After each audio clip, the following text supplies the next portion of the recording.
نحمده ونصلي على رسوله الكريم أما بعد فأعوذ بالله من الشيطان الرجيم بسم الله الرحمن الرحيم يا أيها المزمل قم الليل إلا قليلا نصفه أو انقص منه قليلا أو زد عليه ورتل القرآن ترتيلا إنا سنلقي عليك قولا ثقيلا إن ناشئة الليل هي أشد وطئا وأقوم قيلا صدق الله العظيم وصدق رسوله النبي الكريم ونحن على ذلك لمن الشاهدين والشاكرين والحمد لله رب العالمين۔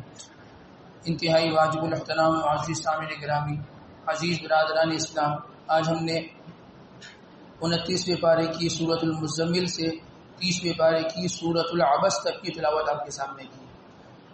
جہاں سے ہم نے تلاوت کا آغاز کیا ہے اس آغاز میں ابتدائی جو آیات ہیں آپ صلی اللہ علیہ وسلم کو مخاطب کیا گیا ہے اور یہ فرمایا گیا ہے یا ایھا المزمل، ایک کمبلی اوڑھنے والے، ایک چادر اوڑھنے والے، قم اللیل الا قلیلا، رات کا تھوڑا سا حصہ چھوڑ کر آپ بقیہ جتنی رات کا حصہ ہے آپ قیام فرمایا کریں، آپ قیام فرمایا کریں۔ ابتدائی اسلام میں تقریباً 1 سال تک آپ صلی اللہ علیہ وسلم پر قیام جو ہے وہ فرض تھا رات کا، اور آپ کے جو صحابہ تھے آپ کو بھی اس بات کا حکم تھا کہ تقریباً 1/3 حصہ چھوڑ کر بقیہ جو 2/3 رات کا رہ گیا ہے آپ نے اس رات میں قیام کرنا ہے، یعنی تہجد پڑھنا یہ فرض تھی۔ ابتدائی اسلام میں تہجد پڑھنا فرض تھی، اور فرضیت کی ایک وجہ یہ بھی تھی کہ امت جو بعد میں آنے والے لوگ ہیں ان کو پتہ چلے کہ یہ بھی کوئی نماز ہے۔ ایک وقت میں اللہ کے نبی پر لازمی قرار اس لیے دیا گیا تھا تاکہ اس کو کوئی ایسا جو ہے وہ معمولی سا عمل نہ سمجھا جائے کہ کر لیا تو فائدہ ہے، نہ کر لیا تو نہ کیا تو کوئی نقصان نہیں، ایسی بات نہیں ہے۔ اور اس میں جو آپ کو مخاطب کیا نا یا ایھا المزمل، ایک کمبلی اوڑھنے والے، کمبلی ایک ہوتا ہے نا کمبل، اور ایک ہوتی ہے کمبلی موٹی چادر جس کو کہہ رہے ہیں، ایک موٹی چادر اوڑھنے والے، ایک کمبلی اوڑھنے والے، قم اللیل، آپ رات کو کھڑے ہو جائیں، الا قلیلا، تھوڑا حصہ چھوڑ کے، تھوڑا حصہ آپ نے آرام کیے کرنا ہے، بقیہ رات آپ نے جو ہے وہ تہجد پڑھنی ہے۔ تو یہ جو فرمایا نا ایک کمبلی اوڑھنے والے، آپ کی صفت تو بہت ساری صفات ہیں لیکن یہ کیوں فرمایا کہ ایک کمبلی اوڑھنے والے، ایک چادر اوڑھنے والے، یہی چیز کیوں ذکر فرمائی؟ تو اس میں جو ہے وہ ایک اشارہ جو ہے نا وہ اس واقعے کی طرف ہے کہ جب آپ صلی اللہ علیہ وسلم پر پہلی وحی نازل ہوئی تھی تو ایک ایسی کیفیت تھی کہ جو اس سے پہلے کبھی آپ پر طاری نہیں ہوئی، پہلی مرتبہ وحی نازل ہوئی اور آپ پریشان پسینے پسینے میں، اور آپ کی جو نا کیفیت عجیب بدلی ہوئی تھی۔ تو آپ جب غار حرا سے اپنے گھر تشریف لائے، کس کے پاس تشریف لائے تھے؟ حضرت خدیجہ الکبریٰ رضی اللہ تعالیٰ عنہ کے پاس تشریف لائے۔ آپ جو ان کو جملے کہہ رہے تھے وہی کہہ رہے تھے، فرما رہے تھے کہ زملونی زملونی دثرونی دثرونی یا ایھا المزمل اور یا ایھا المدثر، یہ ایک ہی مطلب ہے، زملونی مجھے اڑا دو، دثرونی مجھے چادر اڑا دو، دونوں کا ایک ہی مطلب ہے۔ تو وہ ادا اللہ تبارک و تعالیٰ کو اتنی پسند آئی نا کہ اللہ پاک نے اسی کے ذریعے سے آپ کو مخاطب کیا کہ ایک چادر اوڑھنے والے، ایک کمبلی اوڑھنے والے، یا ایھا المزمل، ایک چادر کے اوڑھنے والے، قم اللیل الا قلیلا، رات کا کچھ حصہ چھوڑ کے بقیہ آپ رات کو کیا کیا کریں؟ قیام فرمایا کریں۔ اور علماء نے ایک وجہ اور بھی لکھی ہے، ایک وجہ یہ بھی لکھی ہے کہ جب آپ علیہ السلام جو ہے وہ پورا دن بھر لوگوں کو دین کی دعوت دیا کرتے تھے، پورا دن دعوت دیا کرتے تھے، اور قریش مکہ اتنے سنگ دل لوگ تھے کہ ہم اندازہ نہیں لگا سکتے، وہ ایسا اللہ بچائے ایسا دھتکارا کرتے تھے کہ کچھ کی کوئی انتہا نہ ہو۔ جب آپ شام کو اس دعوت والے کام سے فارغ ہو جایا کرتے تھے نا، اور پورا دن کسی نے کچھ کہا کسی نے کچھ کہا، آپ ایک طرف کنارے میں بیٹھ کر چادر اوڑھ کے بیٹھ جایا کرتے تھے اور آپ یہ سوچا کرتے تھے کہ یہ دین کیسے پھیلے گا۔ تو اس آدمی جب غم کی حالت میں ہوتا ہے تو آدمی ایک طرف کنارے میں بیٹھا ہوتا ہے، آدمی سوچ رہا ہوتا ہے کہ جی کیا ہو رہا ہے، یہ کیا میرے ساتھ معاملات چل رہے ہیں۔ تو وہ ادا اور وہ کیفیت اللہ پاک کو اتنی پسند آئی کہ اللہ پاک نے اسی کے ذریعے سے آپ کو جو ہے نا وہ مخاطب فرمایا۔ تو یہ 2 وجوہات علماء اکرام نے اس میں ذکر فرمائی ہے۔ دوسری چیز جو ادھر ذکر کرنی ہے کہ تہجد کی جو اہمیت ہے، تہجد کی جو اہمیت ہے، کیا فائدہ ہے؟ اللہ پاک نے اس صورت کے اندر تہجد کے 2 فائدے ذکر کیے ہیں، 2 فائدے۔ ایک فائدہ کیا ذکر کیا؟ فرمایا ان ناشئۃ اللیل ہی اشد وطئا، یہ تہجد کی جو نماز ہے یہ نفس کو کچلنے والی ہے، نفس کو کچلنے والی ہے۔ کس کا دل چاہتا ہے رات کو وضو کر کے تہجد کے لیے کھڑا ہو؟ کسی کا دل نہیں چاہتا۔ آدمی جو اٹھتا ہے نا وہ اپنے نفس کو کچل کر اٹھتا ہے. تو فرمایا کہ جو تہجد کی نماز ہے اس کے ذریعے سے انسان میں نفس کو کچلنے کی صفت پیدا ہو جاتی ہے اور انسان اس کی جو ہے نا انسان کو پریکٹس ہو جاتی ہے کہ نفس کو کیسے کچلا جاتا ہے. جب رات میں اٹھے گا نفس کو کچلے گا تو یہ پریکٹس ہو جائے گی. پھر کل کو کسی اور معاملے کے اندر انسان کو نفس کو کچلنا پڑے گا تو انسان کے لیے نفس کا کچلنا آسان ہو جائے گا. انسان ہم کیا کہتے ہیں جی ہم پر نفسانی خواہشات وہ غالب ہے, وہ اسی وجہ سے غالب ہے کہ ہم نفس کو کچلنا نہیں جانتے. جو یہ چاہتا ہے کہ میں اللہ کے احکامات پر عمل کروں اور نفس کی نہ سنوں وہ تہجد پر عمل کرنے لگ جائے, انسان کے اندر نفس کو کچلنے کی صفت پیدا ہو جائے. ٹھیک ہے, جو ایک چیز ہوگی. دوسرا فائدہ کیا ہے, فرمایا وَأَقْوَمُ قِيلًا, تہجد کی نماز کا ایک فائدہ یہ ہے کہ بات میں یہ وزن پیدا کر دیتی ہے. کیا کر دیتی ہے؟ بات میں وزن پیدا کر دیتی ہے. ہم نے بعض اوقات دیکھا ہوگا نا کہ ایک بات ایک ہی جملے ہم نے کئی لوگوں سے سنے ہوتے ہیں, لیکن وہ وہی جملہ کسی ایک اللہ والے سے انسان سن لیتا ہے نا تو اس کے سننے کے بعد انسان کے دل پہ ایسا اثر کرتا ہے کہ جس کی کوئی انتہا نہیں. آدمی سوچ رہا ہوتا ہے کہ یہ بات تو میں نے کئی لوگوں سے سنی ہے, کئی جگہ میں یہ بات سن چکا ہوں, لیکن آج انہوں نے پتہ نہیں وہی جملے تو کہے لیکن کس طریقے سے کیا ہے کہ میرے دل پہ اثر کر گیا. وہ اس وجہ سے اثر کر گیا کہ وہ اللہ والے رات کو تہجد کی نماز کے پابند ہوتے ہیں, تو اس کی وجہ سے اللہ پاک ان کی بات میں ایسا وزن ڈال دیتے ہیں کہ بات وہی عام سی ہوتی ہے لیکن ایسا اثر ہوتا ہے کہ سامنے والے کا دل اس سے متاثر ہو جاتا ہے اور وہ عمل کیے بغیر رہ نہیں سکتا. تو جو آدمی یہ چاہتا ہے کہ اس کو نفس کو کچلنے کی عادت پیدا ہو جائے اس کے اندر, اور دوسری چیز یہ کہ اس کی بات میں وزن اور تاثیر اور اثر اللہ پاک رکھ دیں, وہ تہجد کی نماز کی پابندی کر لیا کرے. رمضان مبارک میں تہجد کی نماز پڑھنا انتہائی آسان ہے. سحری میں اٹھتے ہیں, سحری کا جو اختتامی وقت ہے وہی تہجد کا اختتامی وقت ہے. جو آدمی 20 منٹ پہلے اٹھتا ہے وہ 25 منٹ آدھا گھنٹہ پہلے اٹھ جائے. جہاں سحری تیار ہو رہی ہے یہاں وضو کر کے انسان جو ہے تہجد کی نماز پڑھ لے, یا پہلے سحری کر لے اور اس کے بعد جو ہے آدمی جو ہے نا وہ تہجد کی نماز کے لیے بیٹھ جائے, تہجد پڑھے, اذان ہو جائے, فجر کی 2 سنتیں پڑھے, انسان پھر فرض کی نماز کے لیے مسجد میں آ جائے. تو اتنا آسان سے یہ طریقہ ہے اور آسان سے انسان کے لیے انسان کا معمول بن سکتا ہے. رمضان میں تہجد کی نماز پڑھنا انسان کے لیے کوئی مشکل نہیں, لیکن پھر بھی اگر کوئی نہیں پڑھتا نا تو یہ صرف اور صرف محرومی ہے اور اس کے سوا کچھ بھی نہیں, اس کے سوا پھر کچھ بھی نہیں ہے. انسان سب کچھ موجود ہے لیکن پھر بھی انسان معاملات سے پیچھے ہے, تو انسان کو فکر کرنے کی ضرورت ہے میں کہاں کھڑا ہوں, میرے ساتھ یہ کیا ہو رہا ہے, میں عمل پر کیوں تیار نہیں ہو پا رہا اور عمل پر میں کیوں نہیں کھڑا ہو پا رہا. یہ انسان کو جو ہے وہ اس پر سوچنے کی جو ہے نا وہ ضرورت ہے. اس کے بعد اللہ تبارک و تعالیٰ فرماتے ہیں فَكَيْفَ تَتَّقُونَ إِن كَفَرْتُمْ يَوْمًا يَجْعَلُ الْوِلْدَانَ شِيبًا السَّمَاءُ مُنفَطِرٌ بِهِ كَانَ وَعْدُهُ مَفْعُولًا.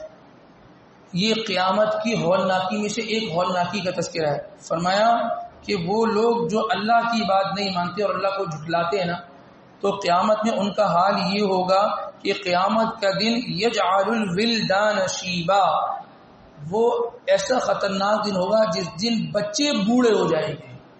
بچے بوڑھے ہو جائیں گے. ایک بچے کو بڑھاپے تک جانے کے لیے تقریباً سمجھے کہ 60 سال 55 سال 50 سال لگ جاتے ہیں, لیکن وہ اتنی اس دن کی ہولناکی ہوتی ہے اور اتنی انسان کے لیے پریشانی ہوگی کہ وہ بچہ وہ جو ہے لمحے کے اندر جو ہے نا وہ بڑھاپے کی عمر کو پہنچ جائے گا. اور یہ سمجھے نا انسان کے اعضاء اس وقت کمزور ہو جاتے ہیں اور انسان بڑھاپے کو اس وقت جلدی چلے جاتا ہے جب انسان پر ٹینشنیں زیادہ ہوتی ہیں. جو آدمی بہت زیادہ پریشانی اور ٹینشن میں ہوتا ہے نا وہ بہت زیادہ اپنی جلدی جو ہے نا وہ اپنی عمر کے اختتام پر پہنچ جاتا ہے. تو کہتے ہیں جی میری عمر اتنی نہیں ہے بس وہ میری داڑھی کے بعد سفید ہوگا, وہ جی میری عمر اتنی نہیں ہے لیکن بس وہ حالات ایسے رہے کہ جس کی وجہ سے میں بہت زیادہ کمزور ہوں. تو جو دنیا کے احوال اور دنیا کے حالات کیا ہوں گے آخرت کے حوال کے سامنے, اس کے حالات کے سامنے آخرت کے حوال ہوں گے, وہ بچے کو جو ہے وہ بوڑھا کر دیں گے اور آدمی جو ہے نا بہت زیادہ جو ہے وہ تیزی سے وہ نیچے کی طرف آ جائے گا. اللہ تبارک و تعالی ہمیں قیامت کی ہولناکی سے بھرپور طور پہ محفوظ ہونے کی اور محفوظ فرمانے کی اللہ پاک ہمیں اپنے آپ کو توفیق نصیب فرمائے. اس کے بعد اللہ تبارک و تعالی فرماتے ہیں فی جنات یتساءلون عن المجرمین ما سلککم فی سقر. جنتی لوگ وہ مجرمین یعنی جہنمی لوگوں سے ایک سوال یہ کریں گے, یہ کہیں گے ما سلککم فی سقر, یہ تم جہنم میں کیوں آ گئے ہو. جنتی جہنم سے سوال کریں گے تم جہنم میں کیوں آ گئے ہو, ما سلککم فی سقر, تم نے کیا کیا تھا. وہ اپنے گناہ بتائیں گے کہ یہ 4 گناہ ہم سے ہوئے تھے. نمبر 1 کوئی کہیں گے قالوا لم نکو من المصلین, ہم کیا نہیں کرتے تھے, ہم نماز نہیں پڑھتے. جو نماز نہیں پڑھے گا وہ کہاں جائے گا. یہ کسی مولوی کا فتویٰ نہیں ہے, یہ اللہ تبارک و تعالیٰ کا کہنا ہے. اللہ پاک کا فرمانا ہے جو آدمی جہنم میں جو ہے وہ نماز نہیں پڑھے گا جہنم اس کا ٹھکانہ ہے. پہلی جو بات جہنمی کہیں گے نا کہ ہم جہنم میں اس وجہ سے آئے ہیں لم نکو من المصلین، ہم نماز پڑھنے والے نہیں تھے. نمبر 2 ولم نکو نطعم المسکین، خود پیٹ بھرتے تھے، کسی مسکین اور کسی فقیر کو کھانا نہیں کھلاتے تھے. ہر گھر کا یہ ایک نظام بنا ہوا ہوتا ہے جہاں چند افراد رہتے ہیں نا، 1 یا 2 افراد کا کھانا لازمی ہر دوسرے دن بچتا ہے. اور اس کی ترتیب پھر کیا ہوتی ہے؟ ترتیب یہ ہوتی ہے بچ گیا وہ فریج میں چلا گیا، 2 دن تک فریج میں پڑا رہا، اس میں تھیلی میں ڈالا، چلو جی باہر ختم. اگر یہی کھانا یہ جو بچ گیا تھا یہ فریج کے بجائے کسی کے پیٹ میں چلے جاتا تو کتنا بڑا گناہ کا کام ہو جاتا، گناہ ہو جاتا، ثواب کا کام ہو جاتا. ہمیں پتہ ہے کہ یہ کھانا ابھی اندر گیا ہے، 2 دن تک وہی رکھا رہے گا اور 2 دن کے بعد یہ تھیلی میں نکل کے یہ کسی کنارے میں رکھ دیا جائے گا اور بس یہ فارغ ہو جائے گا. تو جب بھی کبھی کسی کے گھر میں کھانا بچ جائے نا اور یہ بچتا ہے، خواتین کو اتنا اندازہ نہیں ہوتا کہ جی آج کس نے کتنا کھانا ہے، کس کو اندازہ ہے؟ کسی خاتون کو اتنا اندازہ نہیں ہوتا. تو جہاں کھانا بچ جاتا ہے یا اس طرح بھی ہوتا ہے جی گھر میں کھانا بنا ہوا ہے لیکن وہ فوڈ پانڈا والے کو فون کر دیتے ہیں جی وہ کھانا آ جاتا ہے، گھر کا کھانا ویسے ہی رکھا ہے، وہ پیزا کھایا جا رہا ہے، وہ کھانا کہاں جائے گا جی فریج میں رکھ دیا. اور وہ 3 بندوں کا کھانا وہ رکھا ہوا ہے، بھائی اس کو گرم کرا ہوا ہے تیار ہے نا ہمارے کھانے کے لیے تھا، لیکن جو باہر کا سے انتظام ہو گیا اس کو کسی برتن میں کر کے اور ڈسپوزیبل جو آتا ہے پیک کر کے کسی جو نا وہ آدمی کو دے دیں یار یہ کھانا کھا لو، بہترین طریقے سے انسان اس کو دے دے، اس کے پیٹ مسلمان کے پیٹ میں چلے جائے گا، بس ختم. تو یہ تھوڑا سا انسان اس پہ محنت کر لے، تھوڑی سی مشقت کر لے. گھروں میں کھانا بنتا ہے نا، انسان کہے گا کہ میں اتروں اور جاؤں غریب کو دوں، بھائی نمازوں کے لیے آتا ہے نا، عشاء کی نماز کے لیے کسی کو دیتے رہا ہے، ختم، کوئی مسئلے کی بات نہیں ہے. یا انسان 100 کاموں کے لیے نکلتا ہے، وہ ہاتھ میں تھیلی لے رہتی ہے یار آپ میری طرف سے کھا لیں، تو یہ کھانا غریب کے پیٹ میں چلے جائے گا. تو جو آدمی خود پیٹ بھرنے کی فکر میں لگا رہتا ہے اور غریب کو نہیں کھلاتا تو فرمایا کہ ایسا آدمی جہنم میں جائے گا، اور وہ خود بتائے گا ہم اس جہنم میں اس وجہ سے آئے کہ ہم غریبوں کو نہیں کھلاتے تھے. اور تیسری چیز کیا ہے؟ فرمایا وَكُنَّا نَخُوضُ مَعَ الْخَائِضِينَ، ہم بےہودہ چیزوں میں پڑے رہتے تھے، ہم بےہودگی کے اندر گھستے تھے جس وجہ سے آج ہم جہنم میں آئے ہیں. موبائل کے اندر بےہودگی، لڑکوں کی جو مجلسیں اور محفلیں ہوتی ہیں، کیا باتیں ہوتی ہیں، الامان نفیس سب جانتے ہیں، ٹھیک ہے جی، سب جانتے ہیں کیا باتیں ہو رہی ہوتی ہیں. یہ سب بےہودگی کی باتیں ہیں، بےہودہ چیزیں دیکھنا، بےہودہ چیزیں سننا، بےہودہ چیزوں کے اندر ملوث ہونا، بےہودہ چیزوں کی تحقیقات میں لگا رہنا. یہ ایسا آدمی جہنم کا مستحق ہوگا. وہ خود کہے گا میں جہنم میں اس وجہ سے آیا ہوں، میں بےہودگی میں لگا رہتا تھا. اور چوتھی چیز جو فرمایا کہ وَكُنَّا نُكَذِّبُ بِيَوْمِ الدِّينِ، ہم قیامت کے دن کو جھٹلاتے تھے. ہم یقین نہیں رکھتے تھے کہ آخرت بھی آئے گی، ہمیں یقین نہیں تھا کہ قیامت بھی آئے گی، ہمیں یقین نہیں تھا کہ اللہ کے سامنے بھی کھڑے ہوں گے. بس جس دن وہ آ جائیں گے نا وہاں کھڑے ہو جائیں گے تو بھی کہیں گے ہاں جی اب تو پہنچ گئے، لیکن اس وقت کا ٹھکانہ جہنم ہوگا. وہ کہیں گے کہ دیکھو تم اس دن کو جھٹلاتے تھے نا، آج اسی دن ہم تمہیں ہمیشہ کی جہنم میں داخل کر دیں گے. عزیز دوستو یہ 4 چیزیں ہیں جس کے اندر ہے اس کو آج مٹانے کی نیت کر لے، اور جس کے اندر نہیں ہے وہ اللہ تبارک و تعالیٰ سے یہ دعا کرے اللہ اس طرح مجھے استقامت دے، میں ان چیزوں سے محفوظ رہوں. ان چیزوں سے محفوظ رہ گئے تو قیامت والے دن جہنم کی آگ سے محفوظ رہ جائیں گے. ورنہ اللہ بچائے انسان کا کوئی پرسان حال نہیں ہوگا، وہاں کوئی بچانے والا نہیں ہوگا. اللہ آگے خود فرما رہے ہیں فما تنفعهم شفاعت الشافعین، ان لوگوں کو کسی کی شفاعت کسی قسم کا فائدہ نہیں دے گی، کسی قسم کا فائدہ نہیں ملے گا، کوئی سوچ نہیں لگے گی. یا تو ایک فون کال پہ معاملہ بن جاتا ہے نا، انسان وہاں لاکھ کوشش کر لے کوئی بچانے والا نہیں ہوگا. جب اللہ نے فیصلہ کر دیا نا یہ ان گناہوں کی وجہ سے آدمی جہنم میں جائے گا تو وہ جائے گا بس. تو لہذا کسی کی شفاعت کے انتظار میں نہ لگے، آدمی اپنے کام کو خود تیار کر کے وہاں لے کر جائے تاکہ اللہ تبارک و تعالیٰ اس کو جہنم سے بچا لے. اس کے بعد سورۃ القیامہ ہے. قیامت کو کہتے ہیں. قیامت کسے کہتے ہیں وہ جب آئے گی پتہ چل جائے گا جی یہ ہے قیامت، اس کو قیامت کہتے ہیں. فرمایا لا اقسم بیوم القیامہ، اللہ پاک فرماتے ہیں کہ ادھر ادھر کی بات کو چھوڑو، اقسم بیوم القیامہ، میں قسم کھاتا ہوں قیامت کے دن کی. فرمایا ولا اقسم بالنفس اللوامہ، اور میں قسم کھاتا ہوں ایسے نفس کی جو اپنے آپ کو ملامت کرنے والی ہے. اور فرمایا ایحسب الانسان، انسان اس بات کا گمان کرتا ہے، انسان اس بات میں لگا رہتا ہے الن نجمع عظاما، کہ ہم ہڈیوں کو جمع نہیں کر سکتے. انسان کہتا ہے نا کیسے آدمی جمع ہو اس کی ہڈیاں جمع ہوں گی. میرا ابا کا انتقال سن 62 میں ہوا، آج تقریباً کوئی 60-70 سال ہونے کو ہو گئے، تو کیا میرے ابا بھی زندہ ہوں گے؟ ان کی ہڈیاں تو ختم ہو چکی ہوں گی، وہ کیسے جوڑیں گے، وہ کیا ہوگا؟ اللہ پاک یہ فرماتے ہیں ایحسب الانسان، کہ انسان یہ گمان کرتا ہے اللہ نجمع عظامہ، ہم انسان کی ہڈیوں کو جمع نہیں کر سکتے، اس کو جوڑ نہیں سکتے؟ میں بلا کیوں نہیں، قادرین علی ان نسوی بنانا، ہم انسان کی جو یہ انگلیاں ہیں نا، انگلیوں کے جو پورے ہیں، ان پوروں پر جو فنگر پرنٹس اور انگلیوں پر یہ جو لکیروں کے جال بنے نا، اللہ پاک فرماتے ہیں ہم یہ تک بنا کے رہیں گے۔ میرے ہاتھ کی جو انگلی ہے، اس کا جو فنگر پرنٹ ہے وہ دنیا میں اور کسی کا نہیں، ایسے ہی ہے نا۔ اللہ پاک یہ فرماتے ہیں کہ جس کی انگلیوں کے جال دنیا میں جیسے ہوں گے نا، ایسے بنا کے دکھائیں گے۔ تم ہڈیوں کو جوڑنے کی بات کرتے ہو، ہڈیاں کیسے جوڑیں گے؟ ہڈیاں تو جوڑنا دور کی بات، ہم یہ تک بنا کے دکھا دیں گے کہ دیکھو یہ دنیا میں تمہارا فنگر پرنٹ تھا، آخرت میں بھی یہی ہے، کوئی غلط ملت نہیں ہوگا کہ اس کا فنگر پرنٹ اس کو مل گیا اور اس کا اس کو مل گیا۔ اللہ پاک فرماتے ہیں ہم یہ سب کچھ کر کے دکھا دیں گے۔ تو لہٰذا اب دیکھیں نا، پورے قرآن کا ہم ایک تفصیلی سلسلہ ہم نے ذکر کیا، کتنی جگہ اللہ تبارک و تعالیٰ نے جو ہے وہ قرآن پاک کے اندر آخرت کو ثابت کیا، کس طرح ثابت کیا جا رہا ہے، کس طریقے سے، یعنی اس طرح ثابت کیا جا رہا ہے جیسے ہم اپنی آنکھوں سے آخرت کو دیکھ رہے ہو۔ کتنا فرما دیا، تم ہڈیاں جمع کرنے کو کہتے ہو، ہم تمہاری انگلیوں کے جالے تک بنا کر دکھا دیں گے، دیکھو یہ تمہاری انگلی کا جالا ہے، یہ تمہاری انگلی کا جالا، یہ تک ہم بنا کے دکھا دیں گے۔ نہیں، حتمی طور پر ثابت کر دیا کہ سب کچھ ہو کر رہے گا، اس کو تم قصے کہانیاں مت سمجھ لینا، اس کو قصے کہانیاں مت سمجھ کر رکھنا۔ اس کے بعد اللہ تبارک و تعالیٰ انسان کی جب موت آتی ہے نا، تو موت سے قریب کے جو احوال اور معاملات ہوتے ہیں اس کا تذکرہ فرماتے ہیں۔ فرمایا کلا اذا بلغت التراقی، جب جان ہستیوں کو پہنچ جائے گی، جب یہ جان ہوتی ہے، جب نکلنا شروع ہوتی ہے تو انسان کی جان یہ سینے پہ آ جاتی ہے، پھر یہ حلق تک آ جاتی ہے۔ تو فرمایا تب جب انسان کی جان جو اس کے سینوں تک آ جائے گی، اس کی ہستیوں تک آ جائے گی، وہ کیا کہے گا؟ وقیل من راق، کسی ڈاکٹر صاحب کا انتظام کر دیا جائے، کسی طبیب کو بلا لو، کوئی ایسے بندے کو بلا لو جو مجھ پر دم کر دے۔ چلو جی اسپتال بھی لے گئے، دوائیاں بھی کھلا دی اور سارے معاملات ہو گئے، لیکن کیا کہے گا وہ؟ دیکھیں جو مریض ہوتا ہے نا، وہ سمجھ جاتا ہے کہ اب میں کہاں کو روانہ ہونے کے لیے تیار ہوں، میں کہاں جانے والا ہوں۔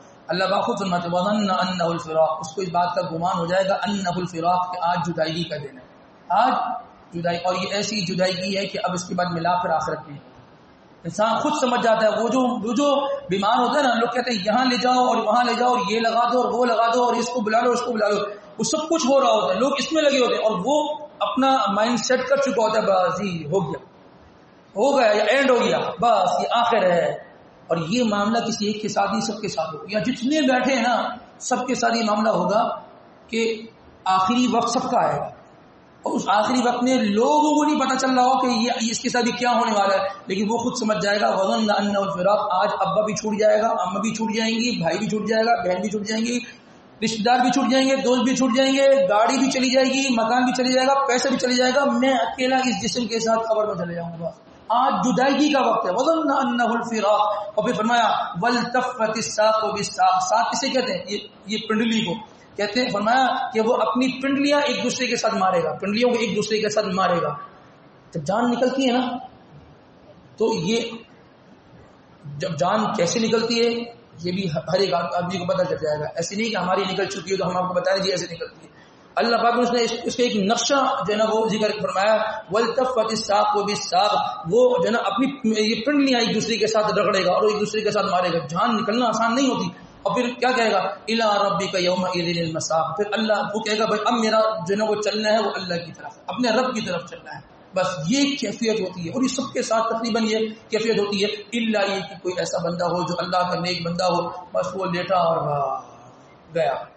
ورنہ آپ علیہ السلام نے بھی پناہ مانگی ہے سکرات الموت، موت کی سختی سے، موت کی سختی سے، کہ موت جب آتی ہے تو اکثر و بیشتر جس طریقے سے اس کی جان نکالی جاتی ہے آدمی کی، تو آدمی کا پورا جسم جو ہے نا وہ لرز کر رہ جاتا ہے کہ یہ کیا ہوگی، یہ کیا ہوگی، اتنی آسانی سے پھر جان نہیں نکلتی ہے۔ تو فرمایا کہ وَالْتَفَّتِ السَّاقُ بِالسَّاقِ، اپنی پنڈلیوں کو ایک دوسرے کے ساتھ مارے گا، إِلَىٰ رَبِّكَ يَوْمَئِذٍ الْمَسَاقُ، اور کہے گا چلو جی اب رب کے پاس جانے کا جو ہے وقت آ گیا۔ فَلَا صَدَّقَ وَلَا صَلَّى، اللہ پاک فرمائیں گے کہ یہ جو آدمی تھا نا، یہ جس کے ساتھ یہ معاملہ ہوا، اتنی سختی سے اس کی جان نکلی ہے، فَلَا صَدَّقَ وَلَا صَلَّى، دین کی بات کو سیریس ہی نہیں لیتا تھا، فَلَا صَدَّقَ، اس کی تصدیق ہی نہیں کرتا تھا، وہ کہتا تھا یہ مولویوں کی بتائی ہوئی بنائی ہوئی باتیں ہیں اور دین ایسی طرح کا کچھ نہیں ہے. دین وہ کون سا ہے؟ دین وہ ہے جو میں خود سمجھاؤں, جس کو نہ قرآن سے ہی پڑھنا آتا ہو نہ نماز کا پتہ ہو. وہ کہتا ہے کہ دین وہ ہے جو میں سمجھاؤں, ٹھیک ہے نا. اور جو دین کی بات کرنے والے بس وہ اپنی طرف سے باتیں جو ہے وہ بنا رہے ہوتے ہیں. تو فرمایا کہ فلا صدق, یہ آدمی وہ ہے جو کبھی دین کی بات کی تصدیق نہیں کرتا تھا اور اس کو کبھی سیریس نہیں لیتا تھا. اور کیا فرمایا؟ ولا صلی, کیا نہیں کرتا تھا؟ نماز نہیں پڑھتا تھا. جو نماز نہیں پڑھے گا کہاں جائے گا؟ جہنم میں. اور ایسے نہیں جائے گا, پلیاں رگڑتے رگڑتے ایڑیاں مارتے مارتے جائے گا. جب ہم قربانی کے جانور کو ذبح کرتے ہیں نا, کبھی دیکھیں گائے وغیرہ کو ٹانگیں باندھتے ہیں, بکری کی جب نہیں مارتے ہیں, آپ ذرا دیکھیں اس کو ذبح کرتے ہیں, اس کو جب جان نکل رہی ہے جب چھری چلا دیتے ہیں تو وہ اپنے پاؤں کو زمین پہ مار رہا ہوتا ہے. کس طریقے سے مار رہا ہوتا ہے, کتنی تیزی سے وہ پاؤں کو مار رہا ہوتا ہے. یہ جان نکلنا آسان نہیں ہے. تو فرمایا کہ یہ اس آدمی کے ساتھ ہوگا ولا صلی, کہ جو کیا کرتا تھا, جو نماز نہیں پڑھتا تھا, اس کی جان اس طریقے سے نکلے گی. فرمایا ولکن کذب وتولی, اور وہ ہر چیز کو جھٹلاتا تھا. وہ تو میں نہیں مانتا, وہ جی میں نہیں مانوں, وہ جی مجھے سمجھ میں نہیں آتی, وہ illogical بات کرتے ہو, وہ لاجک ہی نہیں تمہارے پاس بات کرنے کی. جو اس طریقے کی بات کرنے والے ہوتے ہیں نا کہ ولکن کذب, جو باتوں کو جھٹلاتے تھے, وتولی, اور پیٹ پھیر کر چلے جایا کرتے تھے. ثم ذهب الى اهله يتمطى, اور اپنے گھر کو لوٹتے تھے بڑے تکبر اور اطراء پر جو ہے نا وہ لوٹتے تھے. اللہ پاک فرماتے اولا لک فاولا, ان کے لیے ہلاکت ہے پس ان کے لیے ہلاکت ہی ہے. پھر فرمایا ثم اولا لک فاولا, پھر ان کے لیے ہلاکت ہے, ان کے لیے ہلاکت ہے. 4 مرتبہ ہلاکت کا ذکر کر دیا. جو آدمی نماز نہیں پڑھتا وہ ہلاک ہو گیا. جس نے دین کی بات کو سیریس نہیں لیا, جس نے حدیث کو سیریس نہیں لیا, قرآن کو سیریس نہیں لیا, ہلاک ہو گیا. یہ اللہ کا فیصلہ ہے. 4 مرتبہ فرما دیا. اور پھر فرمایا ایحسب الانسان ان یترک سدى, انسان کیا سمجھتا ہے کہ ہم نے اس کو پیدا کر کے ایسی بیکار چھوڑ دیا. ایک آفس کے اندر بڑی کمپنی ہو, بڑی تعداد میں امپلائی ہو, 1000 امپلائی ہو, ہوتی نا ملٹی نیشنل کمپنی ہوتی ہیں, مختلف اس کی برانچز ہوتی ہیں, کوئی ایک بندہ بھی فالتو نہیں رکھتے. جب وہ دیکھتے ہیں نا کہ یہ بندہ فالتو ہے اور پورا ہفتہ پورا 15 دن اس کو دیکھ لیتے ہیں کہ جی آ رہا ہے جا رہا ہے, اس کا کام نہیں ہے, اس کے کام جو ہے نا وہ ادارے کے کام ایسے بٹے ہوئے ہیں کہ یہ نہ بھی ہو تو کام چل جائے گا, کیا کرتے ہیں اس کو فارغ کر دیتے نا. تو اللہ پاک فرماتے ہیں ہم نے, تم کیا سمجھ رہے تھے, ہم نے تمہیں ایسی پیدا کر دیا. جب دنیا کی کوئی کمپنی ایک فارغ بندہ نہ رکھے تو ہم نے ایک انسان بنا دیا. ہم اتنے خالق ہیں, ہم تمہارے مالک ہیں, تو ہم نے بیکار بنا دیا. ہم بھی بیکار نہیں بناتے, ہم نے کسی مقصد کے لیے تمہیں بنایا تھا. ایحسب الانسان, انسان یہ گمان کرتا ہے کہ کیا ہم نے تمہیں ایسی فضول میں پیدا کر دیا اور فضول پیدا کر کے تمہیں چھوڑ دیا. ایسا نہیں ہے. ہر انسان کو اللہ نے کسی مقصد کے تحت پیدا کیا, اور اس کی پیدائش کا مقصد کیا ہے؟ وما خلقت الجن والانس الا لیعبدون ای لیعرفون. اللہ نے اپنے تعارف کے لیے انسان کو جو ہے وہ کیا پیدا کیا کہ اللہ کو پہچانو. ہم پہچانے اللہ کو. دنیا کی ہر چیز کا ہمیں پتہ ہے, ہر چیز کا 1 نمبر کی پہچان پتہ ہے. 1 نمبر چیز اس طرح ہوتی ہے, اور 2 نمبر چیز کی پہچان یہ ہے.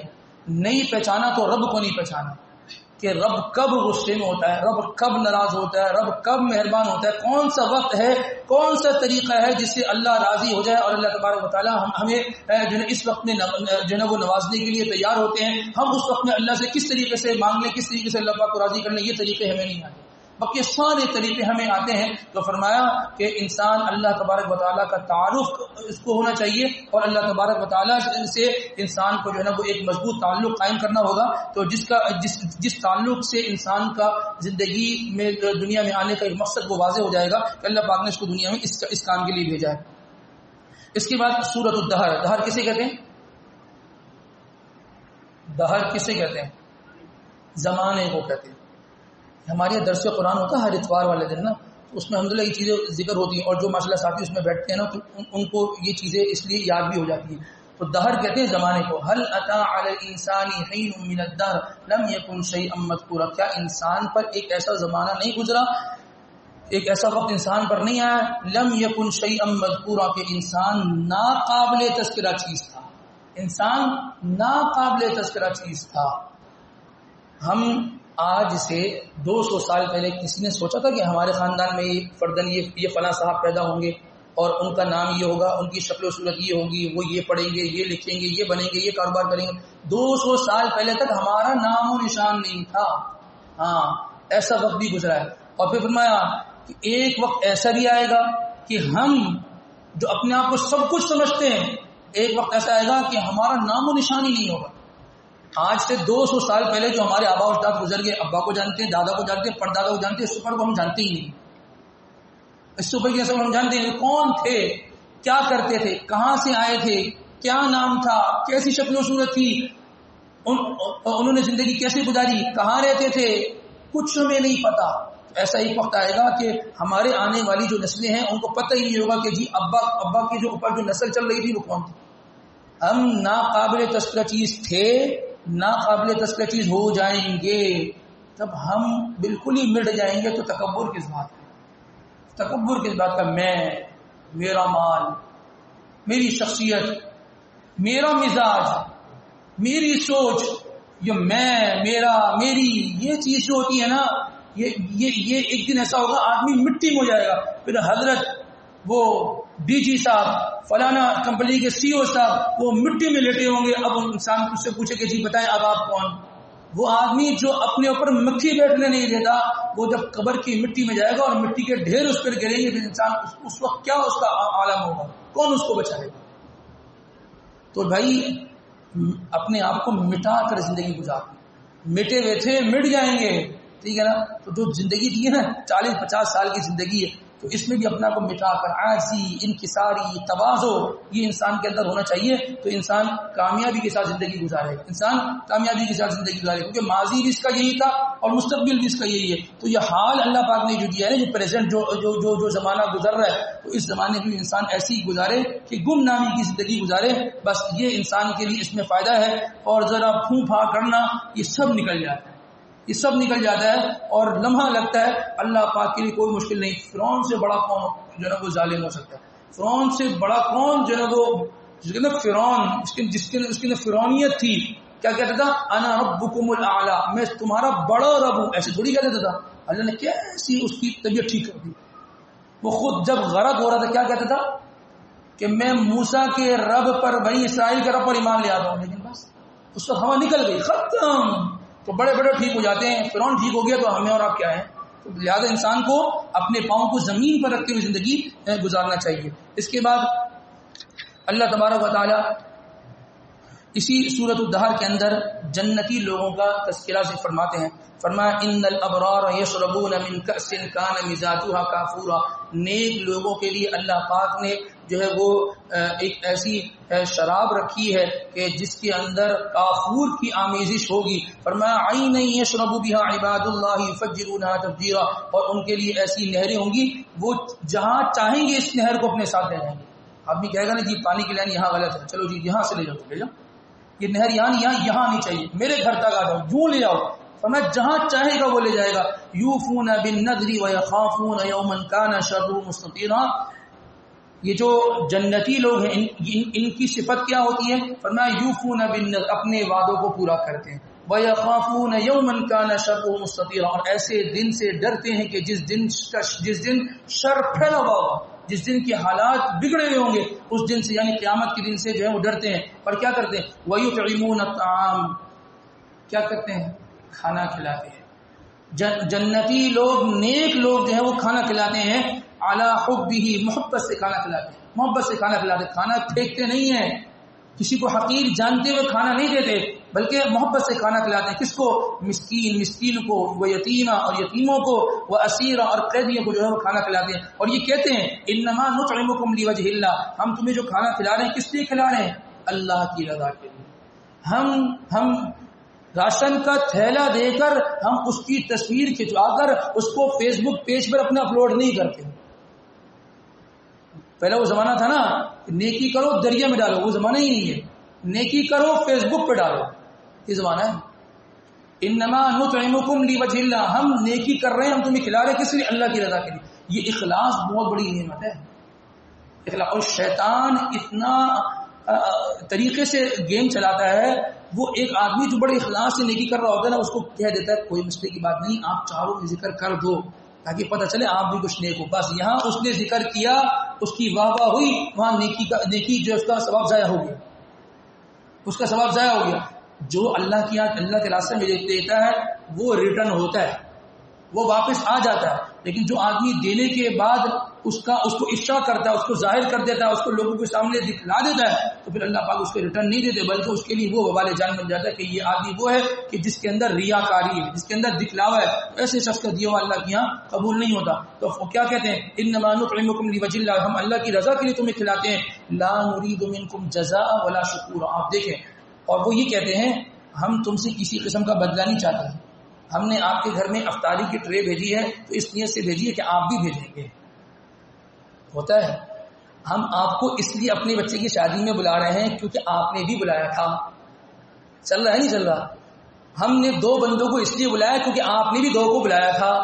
منہ سے نہیں کہتے لیکن دل دماغ گھر میں ساری ڈسکشن ہو رہی ہوتی ہے کہ جی انہوں نے جو بلایا تھا بلا لیتے.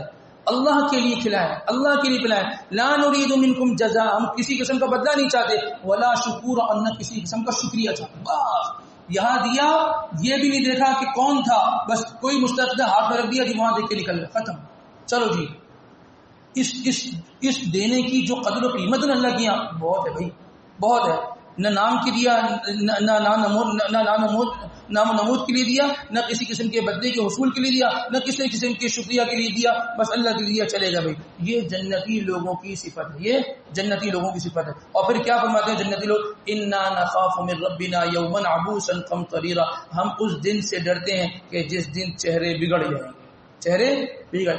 تلفح وجوہہم النار وہم فیہا کالحون، جس دن چہرے جھلس جائیں گے اور بگڑ جائیں گے. کیا بگڑنے کی تفسیر تھی؟ حضرت عباس رضی اللہ عنہ کیا فرماتے تھے کہ چہرے کیسے بگڑیں گے قیامت والے دن جہنمی لوگوں کے؟ ان کے جو ہونٹ ہیں، وہ نیچے والے ہونٹ جو ہے نا وہ ان کے یہ ناف تک لٹک جائیں گے، اور اوپر والے ہونٹ جو ہے وہ آسمان تک چلے جائیں گے. فرمایا یہ بگڑنے کی صورت ہوگی، چہرے بگڑ جائیں گے انسانوں کے.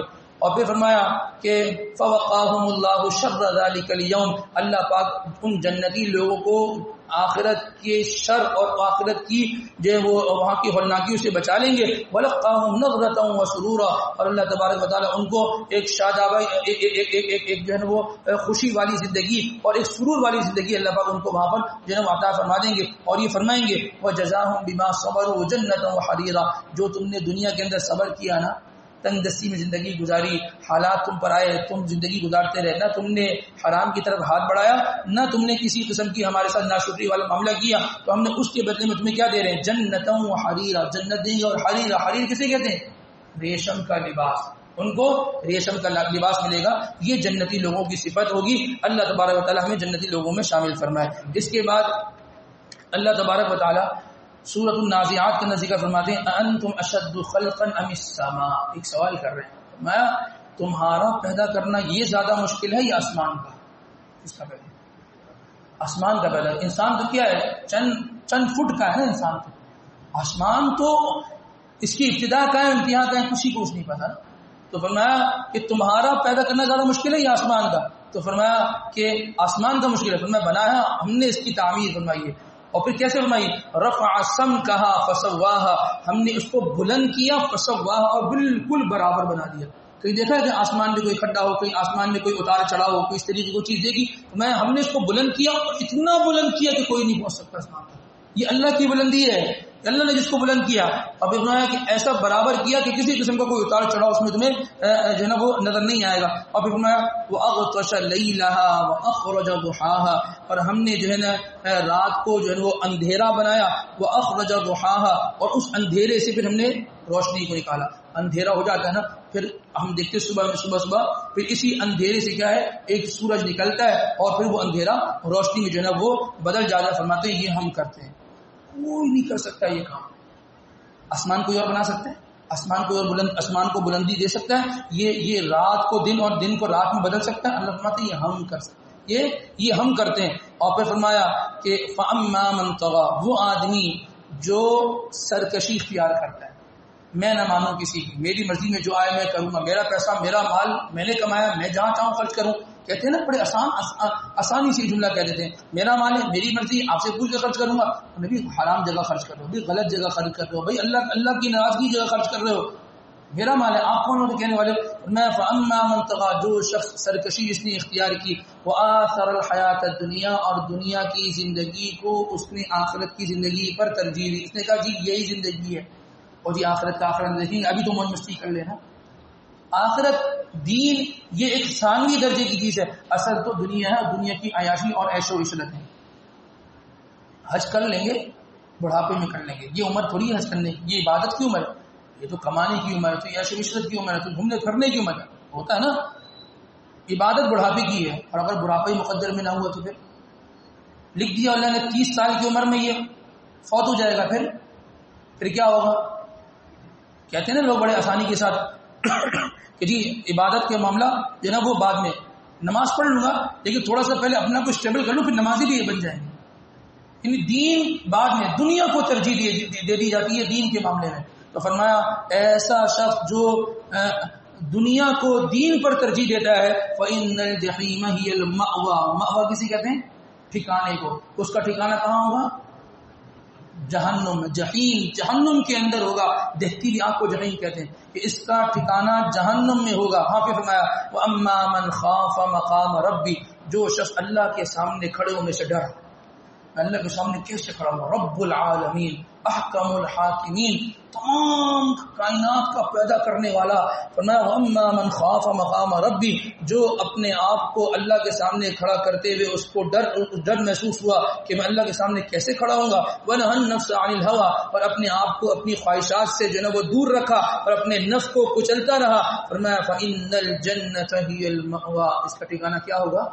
جنت اس کا ٹھکانہ ہوگا. دنیا کو ترجیح دی دین پہ, جہنم ٹھکانہ. اللہ سے ڈرتا رہا, اللہ کو کیسے جواب دوں گا اپنی زندگی کے بارے میں, اس کا ٹھکانہ جنت ہے. فرمایا یسألونک عن الساعة ایان مرساها, یہ آپ لوگوں سے پوچھتے ہیں, اللہ کے نبی سے پوچھا جاتا تھا کہ جی ایان مرساها, قیامت کب آئے گی؟ تو آپ نے فرمایا آپ ان سے کہہ دیجئے فیما انت من ذکراها, تمہارا یہ بیان کرنے میں کیا کام ہے, یعنی تم یہ بات کیوں پوچھتے ہو کہ جو نا قیامت کب آئے گی؟ الی ربک منتہاها, اس کا علم کس کے پاس ہے؟ اللہ کے پاس ہے. انما انت منذر من یخشاها, میں تو صرف ڈرانے والا ہوں, ڈرانے کے لیے آیا ہوں. انسان کو ایک سوال ہو جاتا ہے نا, پوچھتے ہیں امام صاحب قیامت کب آئے گی؟ جو اللہ کے نبی کو نہیں پتا تو امام صاحب کو کیسے پتا ہے؟ ایک صحابی نے اللہ کے نبی سے پوچھا کہ اللہ کے نبی متی الساعہ, قیامت کب آئے گی؟ اللہ کے نبی نے جواب دیا ما عدت, تیاری کیا کی ہے تم نے؟ تیاری کیا کی ہے؟ قیامت کی فکر ہے, قیامت کب آئے گی؟ ما عدت, تیاری کیا تمہاری, تم نے کیا تیاری کی؟ ان کا جواب بھی سنیے. فرمایا کہ تیاری میں نے یہ کی ہے کہ میں اللہ اور اللہ کے نبی سے سچی محبت کرتا ہوں. صحابی کہنے والا ہے میرے پاس کچھ بھی نہیں ہے, ایک چیز ہے, میں اللہ اور اللہ کے نبی سے سچی محبت کرتا ہوں, اور یہی بس کافی ہے. جس کے دل میں اللہ کی محبت ہو جائے تو وہ اللہ کو راضی اور خوش کرنے کا کوئی موقع نہیں چھوٹ جانے دے گا. جس کے دل میں حضور کی محبت آ جائے تو وہ حضور کو خوش کرنے اور اس کو راضی کرنے کے لیے کوئی موقع ہاتھ سے جانے نہیں دے گا. بس یہ ان کی محنت تھی اللہ کے نبی کے صحابہ پر, اور صحابہ کا ایمان یہ تھا کہ ہم اللہ اور اللہ کے نبی سے محبت کرتے ہیں, بس ہمارے پاس یہی چیز ہے, ہمارے دلوں میں ہے اللہ اور اللہ کے نبی کی محبت. عمل بتلا دیتا ہے کہ اس کے دل میں کس کی محبت ہے. اس کے دل میں پیسے کی محبت ہے, وہ بھی عمل بتلا دیتا ہے. اس کے دل میں دنیا کی محبت ہے, وہ بھی عمل بتلا دیتا ہے. اس کے دل کے اندر دوستوں یاروں کی محبت ہے, وہ بھی نظر آ جاتا ہے. اور اس کے دل میں اللہ اور اللہ کے نبی کی محبت ہے, یہ بھی نظر آ جاتا ہے. پوری رات لوگ تہجدوں میں گزار دیتے ہیں, اسی روئی زمین پر لوگ رہنے والے ہیں. پوری رات ان کی ہچکیاں بند نہیں ہوتی, روتے ان کی ہچکیاں بند نہیں ہوتی. اور جس جگہ نماز پڑھ رہے ہوتے ہیں اس جگہ پر آنسو گر رہے ہوتے ہیں. پتہ نہیں کیا ان کا ایسا عمل ہوتا ہے کہ اللہ پاک ان کو یہ نعمت عطا کرتا ہے. جس کو یہ دولت مل گئی نا, جس کو اس رات کو رونے دھونے کا سرور حاصل ہو گیا نا, بس اس کی زندگی بدل جاتی ہے. بس اللہ سے یہ دعا کر لینی چاہیے, یا اللہ وہ راتوں کا رونا دھونا, وہ راتوں کو گڑ گڑانا, وہ لپکنا, تیری رحمتوں کو ساتھ جو ہے وہ چمٹنا, اللہ وہ ہمیں نصیب فرما دے. اور جس کو نصیب ہو گیا رات کو بستر پہ سکون نہیں ملے گا, یہ مصلی پہ کھڑے ہونے کو اس کو سکون ملے گا. وہ اس انتظار میں رہے گا کیسے رات آئے اور میں اللہ کے سے مناجات کرنا شروع کروں, میں اللہ کے سامنے کھڑے ہو کے بات چیت کرنا شروع کروں. بس یہ دولت مل جائے, یہ دولت مل جائے, اور جتنی جلدی مل جائے یہ اچھا ہے. اور کب ملے گی؟ جب مانگے. مانگنے سے ملتی ہے. اللہ سے مانگو اور نہ دے. دیکھیں جب انسان کوئی دعا کرتا ہے نا اللہ پاک سے تو اس میں ایک تو یہ ہوتا ہے کہ اللہ تبارک و تعالیٰ اس کو وہ چیز دے دیتے ہیں, ٹھیک ہے نا. بعض اوقات یہ ہوتا ہے کہ اللہ پاک اس کے بدلے میں اس سے اچھی چیز اس کو دے دیتے ہیں, ٹھیک ہے نا. اب ایک آدمی ہے نا, وہ رات کو رونا دھونا اللہ سے مانگتا ہے, وہ اللہ سے ہدایت مانگتے ہیں, اللہ مجھے ہدایت دے دے. اللہ پاک ہدایت سے اچھی کوئی چیز ہے جو اللہ فرماتے ہیں اس کو یہ نہیں دو اور کوئی اور چیز دے دو. ہدایت سے اچھی کوئی چیز نہیں نا. تو یہ ہدایت کی دعا مانگنا یا اللہ سے رونے دھونے اور عبادات میں شوق اور جذبے کی چیز مانگنا, اس سے اچھی چیز تو کوئی ہے ہی نہیں. اللہ لازمی یہ چیز دے, بس مانگنے میں کمی ہے. اور مانگنا ایسا مانگنا ہے جیسے مانگنے کا حق ہے. وہ حجاج ابن یوسف تھا نا, ظالم بادشاہ گزرا تھا, بہرحال اس کے بڑے بڑے کارنامے تھے. ایک دن حرم مکی میں مقاف میں اترا تو اس نے طواف کا ارادہ کیا کہ میں طواف کرتا ہوں. جب طواف شروع کرنے لگا نا تو ایک آدمی جو ہے وہ نابینا کھڑا تھا, وہ اللہ سے دعا کر رہا تھا, یا اللہ وہ میری آنکھیں نہیں ہیں تو آنکھیں آ جائیں اور یہ ہو جائے. تو اس نے کہا کہ کیا ہو گیا, کس لیے کھڑے ہو؟ جی آنکھیں نہیں ہیں تو آنکھیں کی اللہ سے دعا کر رہا ہوں. اس نے کہا جانتے ہو مجھے حجاج ابن یوسف ہوں. کہاں کیا جی؟ 1,00,000 افراد اس نے قتل کیے تھے حجاج ابن یوسف نے, ہاں, اور 1,00,000 سے زائد افراد کو اس نے قتل کروایا تھا, کئی ہزار لوگوں کو اس نے قید میں رکھا ہوا تھا. اور اللہ بچائے صحابی رسول کو بھی مطاف حرم میں اس نے وہ شہید کیا تھا. بہرحال وہ ایک تفصیل ہے. تو حجاج ابن یوسف نے کہا کہ مجھے جانتے ہو؟ تو کہاں کیا؟ ہاں جی جانتا تو ہوں.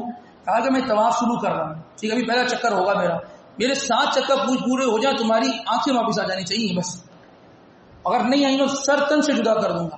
اور حجاج جو کہتا تھا وہ کرتا تھا, اور اس آدمی کو پتا تھا کہ یہ کر دے گا. پھر جو اس نے مانگنا شروع کیا ہے, یہاں طواف کے 7 چکر پورے ہوئے, وہاں اللہ نے اس کو آنکھ دے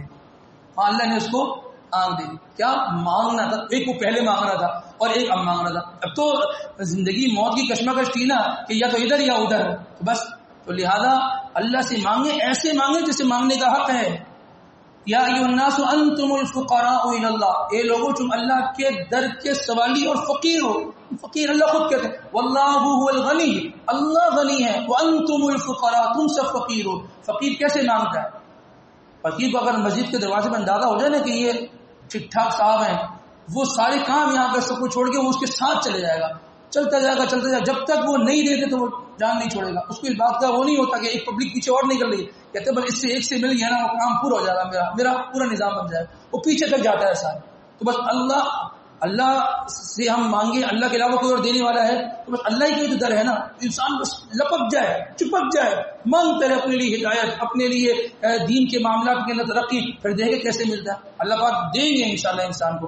تو یہ جو ہے جو ان صحابی کا یہ سوال تھا, یہ جواب تھا. لیکن ابھی میں اللہ سے اس کے جو ہے وہ نبی سے سچی محبت کرتا ہوں. اللہ پاک ہمیں بھی جو ہے یہ محبت نصیب فرمائے. اس صورت کے آخر میں اللہ تبارک و تعالیٰ فرماتے ہیں کأنہم یوم یرونہا لم یلبثوا الا عشیۃ او ضحاہا. انسان دنیا کی زندگی گزار کے اللہ پاک کے پاس جائے گا نا, اور وہاں جب جا کے کھڑا ہوگا تو اب انسان سے یہ پوچھا جائے ہاں بھائی کتنی زندگی گزار کیا ہو. 60 سال 70 سال 80 سال کی زندگی گزارنے والا کہے گا کأنہم یوم یرونہا لم یلبثوا الا عشیۃ. عشیہ کہتے ہیں شام کے وقت کو نا, جو رات کا جو وقت ہوتا ہے رات. کہا کہ شام کا وقت گزار کے آیا ہوں, یا او ضحاہا. ضحاہا کہتے ہیں جو چاش کا وقت ہوتا ہے نا اس کو, یہ تو چاش کا وقت گزار کے آیا ہوں, یعنی اتنی مختصر چند گھنٹے گزار کے آیا ہوں. 60 سال 70 سال کی زندگی وہ صحیح چند گھنٹوں کی زندگی لگے گی. محروم ہے وہ آدمی جو وہ ابد الاباد نہ ختم ہونے والی زندگی کی کامیابی کو چھوڑ کر چند گھنٹوں کی زندگی کی عیاشی میں لگ جائے اور اپنی آخرت کی زندگی کو انسان تباہ کر دے. یہ چند گھنٹوں کی زندگی یہ گزر جائے گی, اور یہ اگر انسان نے اپنی مرضی سے گزار دی نا, وہ ہمیشہ والی زندگی انسان کی ہو جائے گی, ختم ہو جائے گی اور تباہ برباد ہو جائے گی. اس کے بعد سورۃ العبس ہے.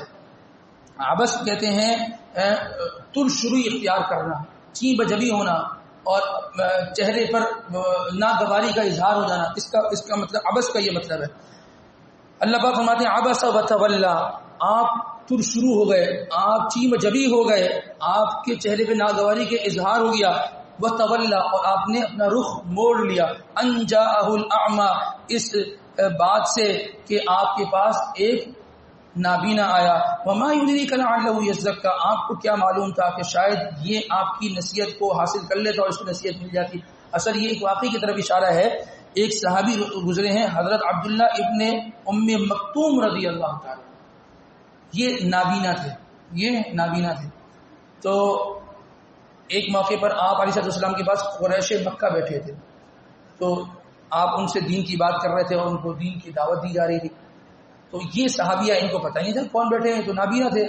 تو جب یہ آئے تو آپ علیہ السلام کو اس پر ناگواری اس طور پر ہوئی کہ جی یہ آئے ہیں، یہ تو مسلمان ہیں، ان کے پاس ان کے لیے تو میرے پاس وقت ہے، یہ قریش مکہ یہ تو کبھی کبھی جو ہے یہ ہاتھ میں آتے ہیں، تو ان سے بات کرنے کا جو ہے یہ مجھے موقع ملا ہوا ہے۔ تو آپ کو اس موقع پر کچھ ناگواری سی ہوئی نا، جب ناگواری سی ہوئی تو اللہ تبارک و تعالیٰ نے قرآن اتار دیا، فرمایا کہ نہ، ان کی یہ جو بیٹھے ہوئے نا ان کی ہدایت کو پتہ نہیں کہ ملے نہ ملے، لیکن جو ہدایت جس کو مل گئی ہے نا اس کو جو ہے نا ان کے مقابلے میں آپ ترجیح دیں۔ جو مسلمان نہیں ہوئے پتہ نہیں ہوں گے لیکن جو ہو چکا ہے اس کو ترجیح دیں، اس کو وقت دیں۔ کیا پتہ چلا؟ وہ آدمی جو مسلمان ہے اس کی عزت اس کا احترام یہ مقدم ہے، بجائے اس کے کہ جو بھی مسلمان ہی نہیں ہوا انسان اس کے پیچھے لگا ہوا۔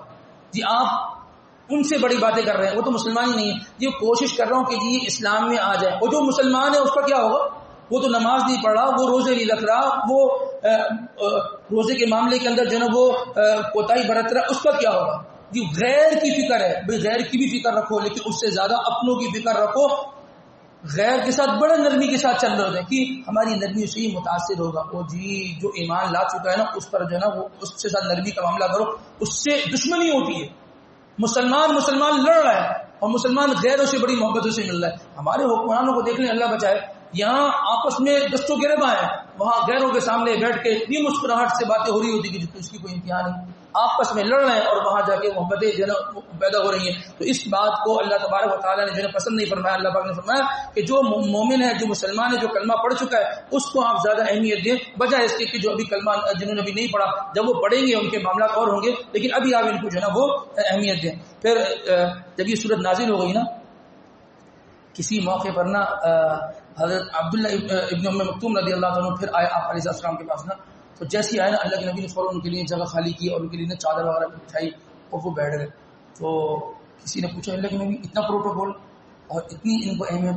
تو فرمایا عتبنی ربی، اللہ نے ان کی وجہ سے مجھے جو نا مجھ پر جو نا وہ الطاف فرمایا اور مجھے جو نا مجھ پر قرآن جو نا وہ نازل فرمایا کہ بھائی اس بندے کا احترام کرو، اس وجہ سے میں ان کا جو نا وہ احترام کرتا ہوں۔ بہرحال نابینا تھے اس وجہ سے بھی احترام کرنا چاہیے، اور ایک مسلمان تھے اور طالب تھے، دل میں طلب تھی، طلب لے کر آئے تھے۔ تو جو آدمی طلب لے کر آیا کرے نا اس کو کبھی خالی ہاتھ نہ بھیجا کرے، اس کی پیاس کو انسان جو ہے نا وہ بجھا دیا کرے۔ اس سورۃ کے آخر میں اللہ تبارک و تعالیٰ فرماتے ہیں فَلْيَنظُرِ الْإِنسَانُ إِلَىٰ طَعَامِهِ، انسان کو چاہیے کہ کہاں غور کرے، إِلَىٰ طَعَامِهِ، اپنے کھانوں میں غور کرے۔ اچھا جی کیا غور کرنا ہے؟ انا صببنا الماء صبا، یہ کھانا کیسے پیدا ہوا؟ ہم نے آسمان سے بارش کو برسایا، ثم شققنا الارض شقا، پھر زمین جو ہے نا وہ پھٹی، فانبتنا فيها حبا، پھر ہم نے اس پہ جو ہے نا وہ بیج کو جو ہے نا وہ اگایا، وعنبا وقضبا، اس سے انگور اگا، اس سے ترکاری اگی،